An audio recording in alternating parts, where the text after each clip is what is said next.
What is up, guys? It's another edition of What's in the Box. I got a package, and I think I know what this one is as well. I'm a little nervous about this one. All right, I'm a little nervous about this one, but let's open her up and see what's here. This it's a Funko. I know that. It's one that I have wanted for my collection because I kind of collect Marvel ones and I collect other superhero ones, especially comedy ones. And so there's a real specific Marvel one that I don't have because it's older. Ooh, it looks pretty good, and it's in a case. Oh, it is a big pop.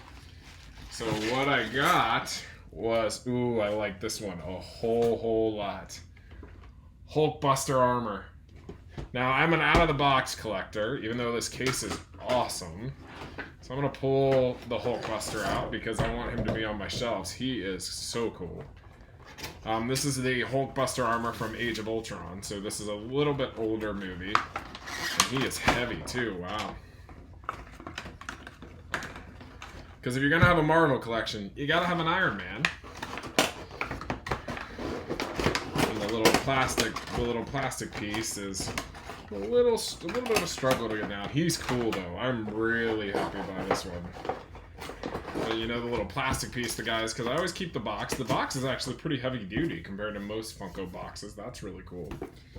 But you can see he's rad. He's heavy. He's really put together well.